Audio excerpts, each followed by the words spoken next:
Hi everyone, we are in France, and before we do any of our France videos we decided we wanted to do our best 5 of 5 of Ireland. Yeah, a bit of a recap I suppose on what we I guess our experiences over there and what we saw, where we've been. And so we're going to do this relatively quick because 5 of 5 is 25 things we have to talk about, and that would take a long time if we wanted to waffle on the way we normally would like to. So we'll try not to bore you. We'll try not to bore you. So we're going to start with our 5 favourite towns. And number 5, can you read that? There's Galway. Galway! Yeah, we love Galway. Of all the bigger cities, we thought Galway was the best. Yeah. So look, there's sort of 4 major towns. You got Belfast, Dublin, Cork and Galway. That's the way that we see it anyway. And Galway is just a ripper. It really is. Yeah, we love Galway. Yeah. Number 4, we went to a couple of times, and that was Kilkenny. Kilkenny, yeah. Great little town. We had a great park up there. We could just walk into the town. Great place to see live music in the pubs there. And a great old town. Lots of shops, lots of things to do. Really nice place. Number 3, can you read that? He hasn't got his glasses. Cushendall. Cushendall, that was my favourite. Yeah. It's only a little village, it's quite tiny. We had a great time there. We left earlier than we should have, to be honest. But we went to a pub, had a great time with music. Love Cushendall. Great night of live music there. We parked up on the beach, did a beach walk. Yeah, beautiful little spot. Lovely part of Ireland, really is. Number 2 is Tony's favourite. Well, one of my favourites. But really, Donegal. Donegal town was just fantastic. On the harbour there, again, lots of traditional Irish things to see and do. Great vibe, very livable town. Had a great bike ride there, lots of walking tracks. Fantastic time. Yeah. And number 1 was Westport. We spent 5 days in Westport. 5 nights. Yeah, we just certain places just resonate with you, and ticks all the boxes, and we loved it. We just thought it was a great spot. Yeah, and really great Indian food there too. Yeah, there's lots of really good restaurants, things to do, things to see.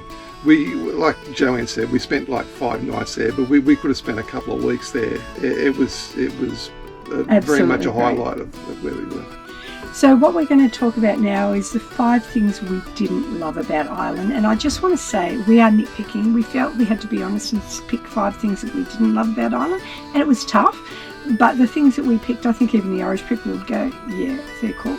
I think if you're going to talk about things that you love, it's only fair that you talk about things you didn't love. So number 5, can you read it? The internet. It's crap. It's crap in Ireland. Oh, apparently, we spoke to a guy from Vodafone. He said they're transitioning from 3G to 5G, and for 4 and 5, I can't remember what was it now. They were transitioning from 3G to 4 and 5G, but they cut the 3G off before the transition finished. So the internet's pretty poor at the moment. Apparently it's not too bad in the bigger cities. We didn't really use our phone much in Dublin, so we didn't notice it. But Dublin was meant to be good. We didn't think it was great, but upon reflection, it's pretty crap everywhere. It doesn't matter where you go. You know, whether you're in Northern Ireland or the Republic, it was pretty ordinary. Now number 4 is a bit of a double-edged sword, because number 4 we didn't like, but if you didn't have what number 4 was, you wouldn't have the experience you had. So it's kind of, and that is, so the roads, the country roads, I guess. So you're going to drive around Ireland, you're going to spend most of your time in the country, because that's where the pretty places are, particularly on the west coast. We're in a motorhome, as you know, and the roads are very narrow. Almost not enough for one car, let alone 2. It would be great to do the whole Wild Atlantic Way, but which was our intention, because we had plenty of time to do that, but it's just too difficult, too stressful. We just started it, we got off it, we'd hop back on every now and then, depending but they're not motorhome friendly No. in these sort of country areas. Having said that, You the can do locals- it, but it is stressful. Yeah, and while it's stressful and it's hard to drive them, it's only because we're not used to it, because the locals are fantastic. Like, they go hooning down, but they know when to slow down, and when they're on the outlook, they know what to expect. So They actually know, good. even in like smaller cars, like Minis and Fiats and Peugeots or whatever the case may be, they're in the same driving conditions that we are in a large motorhome. Yeah. And they're used to motorhomers on those roads too, so they know to pull over and give you a fair shot, but it is stressful.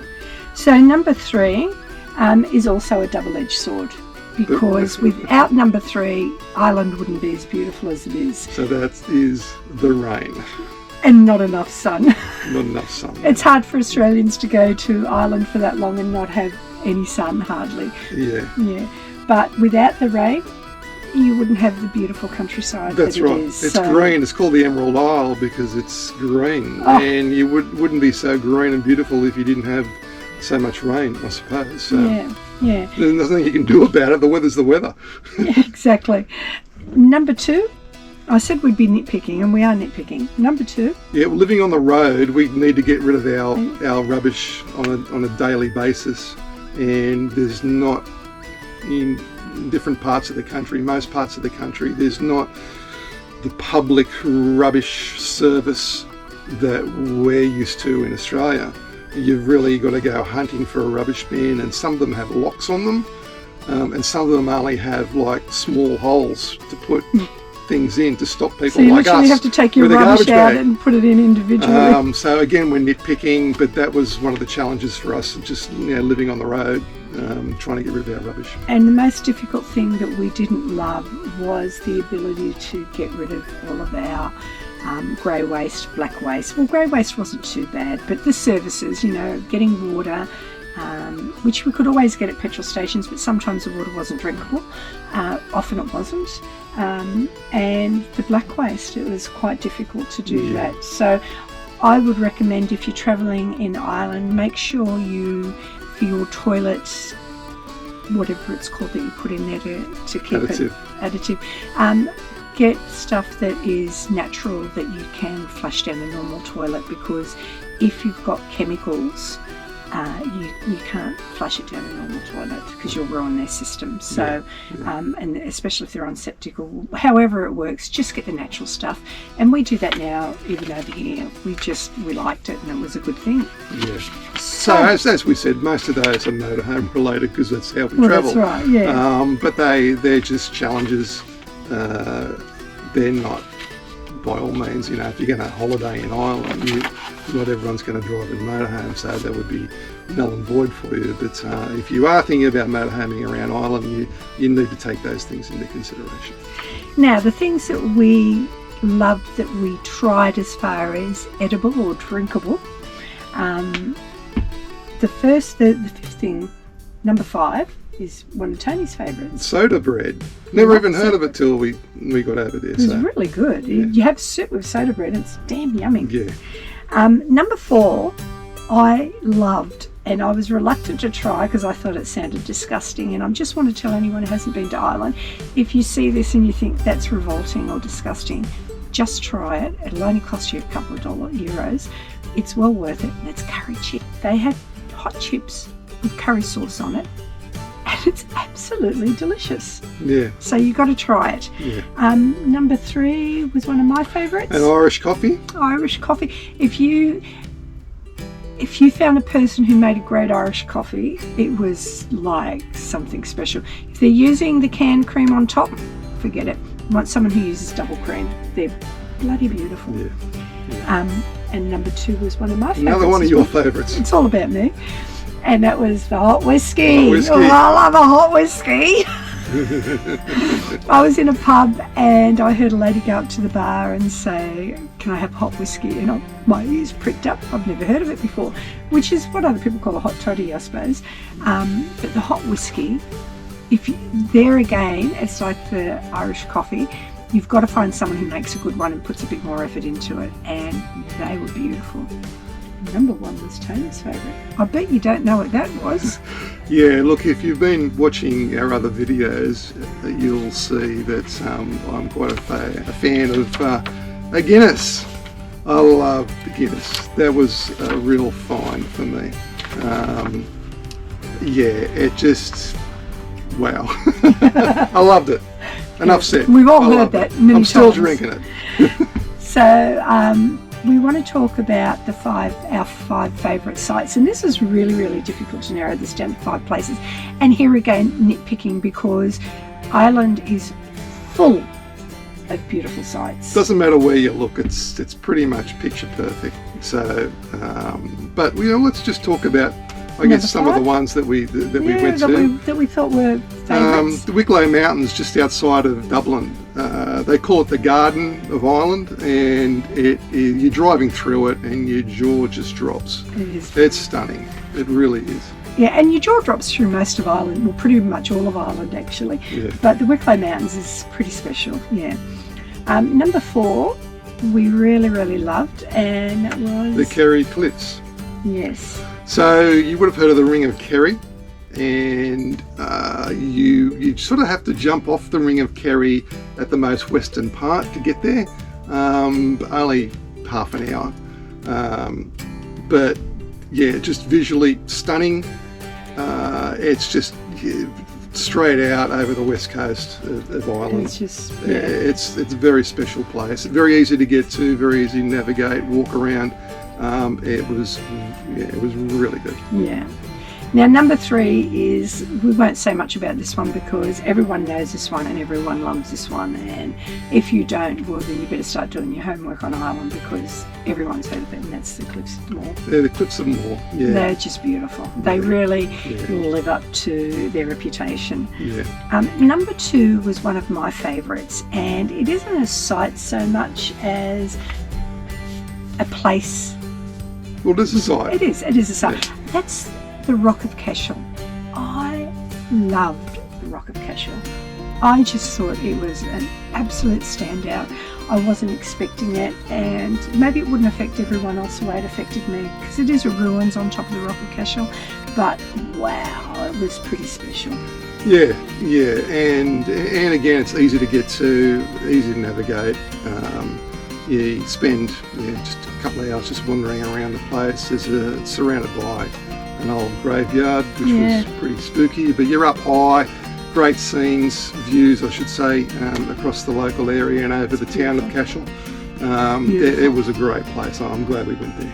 And our favourite site, well, when I say favourite, we are nitpicking because it's pretty hard to do this, and that was right up the top, and that was Mellonhead.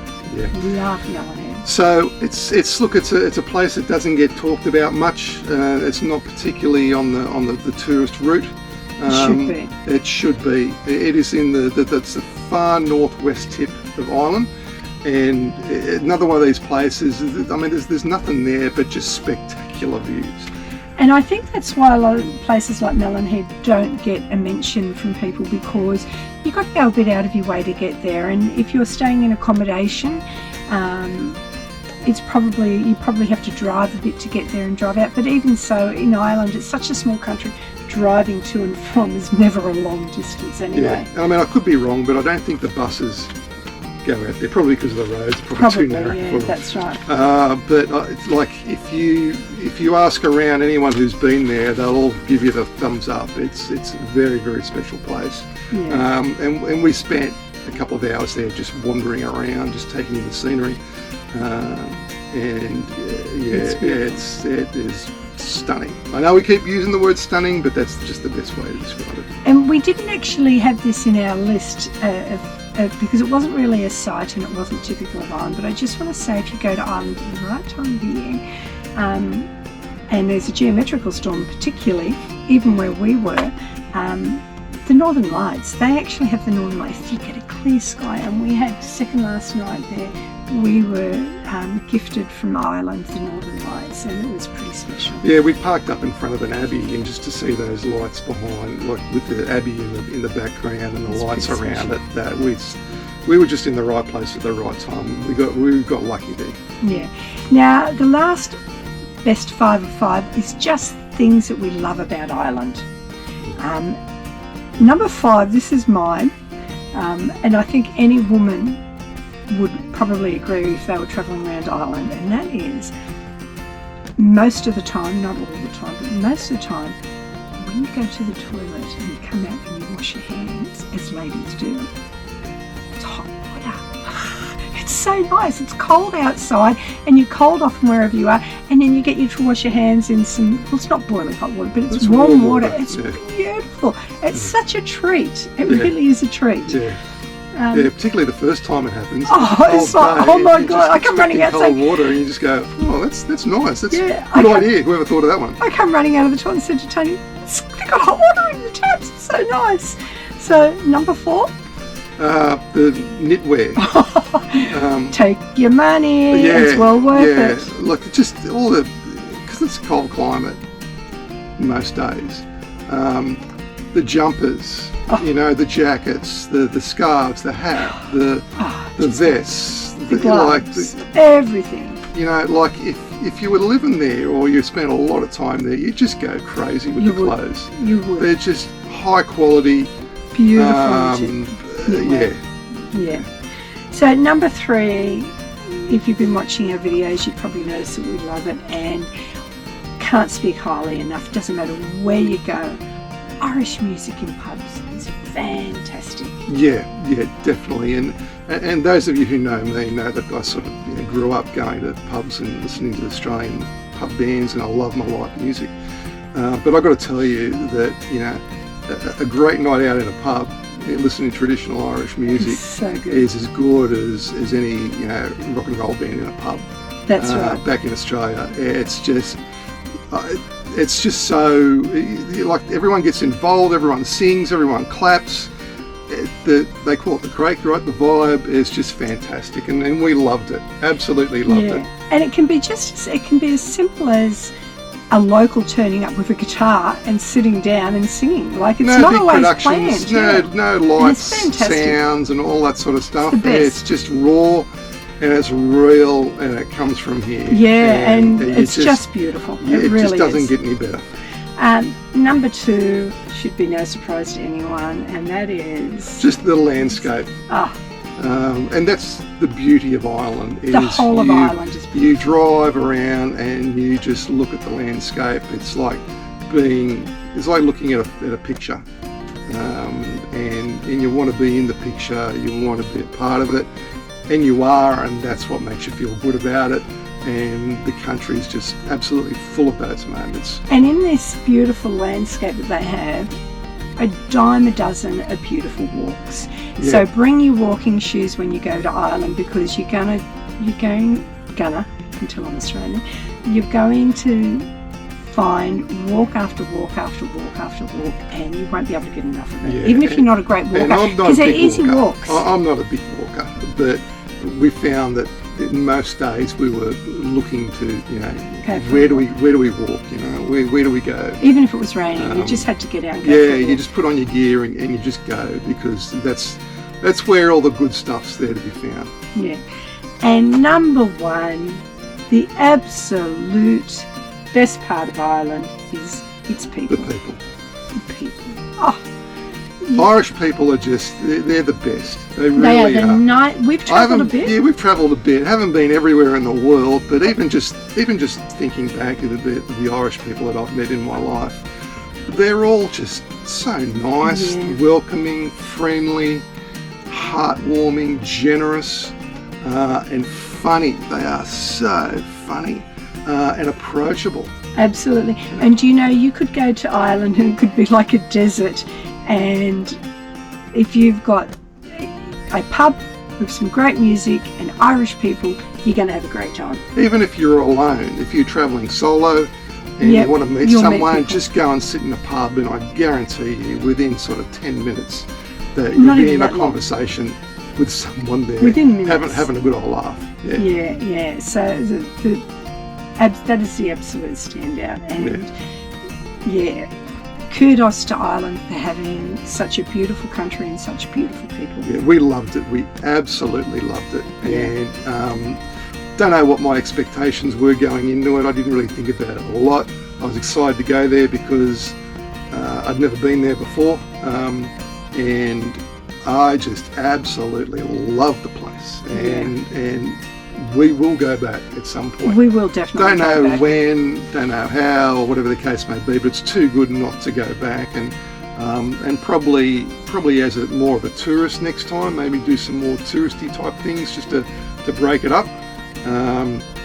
But yeah, certainly Ireland is definitely one of my absolute favourite places in the world. Yeah.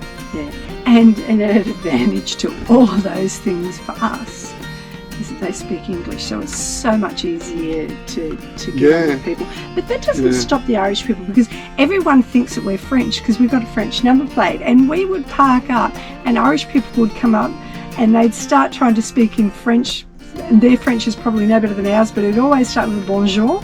And we're like, nah, Aussie, mate, we're Aussies. We're not French. And so they just want to talk to everyone. They do. Yeah, so do yourself a favour and plan yourself a trip to Ireland. You won't regret it. Yeah, I second that. Second that. Although we could sit here and talk about it all day, we really could, because we just loved it so much. But it's one of those things where there's a start date, there's a finish date, you move on. There's lots of adventures in front of us, new places to be seen, and new experiences to be had. And we're now in France, and after this video you will be seeing our trips over here, and we love this country just as much as Ireland. Like, this is like, we love Ireland, and it kind of stole our hearts, but our hearts are in the French countryside. So we're really excited to be here and to show you. It's like some having of the kids, you love your kids, not necessarily one more than the other, but and you know what? We've got 5 kids, so we get 5 opportunities to say this country, this country, this country, and look at them, I'm talking like I'm German there. This country, this country, this country, this country, and this country. So we've got 5 countries to love. After that, anyone else, sorry, you miss out. Yeah, so we're going to go for a bike ride now and see some of the beautiful French countryside and visit a little village. And we'll talk to you again soon. We will. Bye.